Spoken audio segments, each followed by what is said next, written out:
శ్రీ శివకేశవ స్తుతి. ఈ శివకేశవ స్తుతి కాశీఖండములో యముని చేత చెప్పబడినది. దీనిలో శివకేశవులను స్తుతించి ఉన్నారు. దీనినే హరిహర అద్వైతము అని అంటారు. ఈ స్తుతిని గురుముఖంగా నేర్చుకొని పారాయణము చేసిన వైకుంఠ ప్రాప్తి లేక కైలాస ప్రాప్తి కలుగుతుందని దీనిని మనకు ప్రసాదించిన సాక్షాత్తు ఆ యముడే వరమిచ్చి ఉన్నారు. దీనిని ఒకసారి పఠించిన అనేక జన్మముల పాపములు పోతాయి. ప్రతిదినము పఠించిన వారికి యమదర్శనం అనేది ఉండదు. దీనిని పారాయణము చేసినందువలన పాపరహితులై ఎప్పటికీ మాతృగర్భాన జన్మించరు. ప్రాణాంతక వ్యాధులు, విషజ్వరాలు, అకాల మృత్యువు నుంచి రక్షించే అదే ఈ యమకృత శివకేశవ స్తుతి. ఈ స్తోత్రమును భక్తితో పారాయణము చేస్తూ శరీరమును వదిలిన వారికి శాశ్వత శివ సాన్నిధ్యము గాని లేక విష్ణు సాన్నిధ్యమును గాని పొందుతారు. ఓం నమో శివాయ విష్ణురూపాయ శివరూపాయ విష్ణవే. శివస్య హృదయం విష్ణు, విష్ణోశ్చ హృదయం శివ. యథా శివమయోపి విష్ణురేవం విష్ణుమయం శివ. యథాంతరం న పశ్యామి తదా మే స్వస్తిరాయుషు.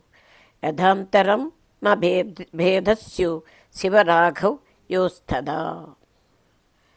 యమకృత శ్రీ శివకేశవ స్తుతి ప్రారంభం.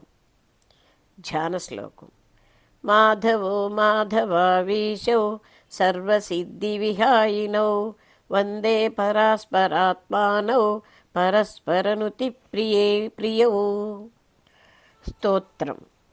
గోవింద మాధవ ముకుంద హరే మురారే శంభో శివేశ శశిశేఖర శూలపాణే దామోదరాచ్యుత జనార్దన వాసుదేవ.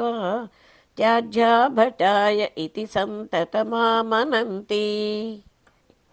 గంగాధరాంధకరిపోహర నీలకంఠ వైకుంఠకైటభరిపో కమటాబ్జపాణే భూతేశ కండ పరిసో మృడచండికేశ. త్యాజ్యా భటాయ ఇతి సంతతమామనంతి. విష్ణో నృసింహ మధుసూదన చక్రపాణే గౌరీపతే గిరిశ శంకర చంద్రచూడ నారాయణాసుర నిబర్షణ శార్గపాణే. త్యాజ్యా భటాయ ఇతి సంతతమామనంతి. మృత్యుంజయోగ్ర విషమేక్షణ కామశత్రో శ్రీకంఠపీతవసనాంబుధ నీలశౌరే ఈశానకృత్తివసన త్రిదశైకనాథ. త్యాజ్యా భటాయ ఇతి సంతతమామనంతి. లక్ష్మీపతే మధురిపో పురుషోత్తమాధ్య శ్రీకంఠ దిగ్వసన శాంత పినాకపాణే ఆనందకంద ధరణీధర పద్మనాభ. త్యాజ్యా భటాయ ఇతి సంతతమామనంతి. సర్వేశ్వర త్రిపురసూదన దేవదేవ బ్రహ్మణ్యదేవ గరుడధ్వజ శంఖపాణే చక్షోరగాభరణ బాలమృగాంకమౌళే. త్యాజ్యా భటాయ ఇతి సంతతమామనంతి. శ్రీరామ రాఘవ రమేశ్వర రావణారే భూతేశ మన్మథరిపో ప్రమదాధినాథ చాణూరమర్దన వృషీకపతే మురారే. త్యాజ్యా భటాయ ఇతి సంతతమామనంతి. శూలిన్గిరీశ రజనీశ కళావతంస కంస ప్రణాశన సనాతన కేశినాశ భర్గత్రినేత్ర భవభూతపతే పురారే.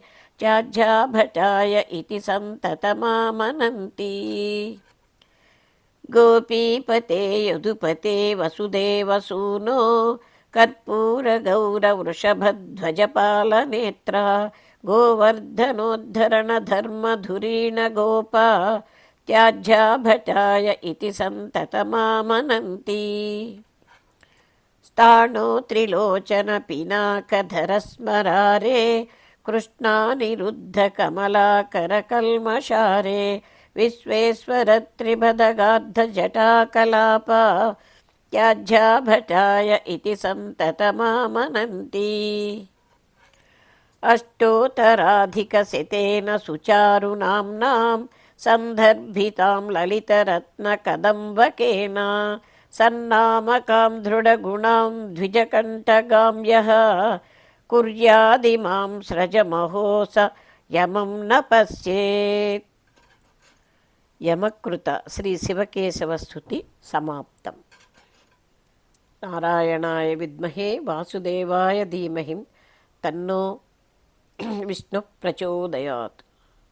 తత్పురుషాయ విద్మహే మహాదేవాయ ధీమహి తన్నో రుద్ర ప్రచోదయాత్. ఓం శాంతి శాంతి శాంతి. హరి ఓం తత్సత్.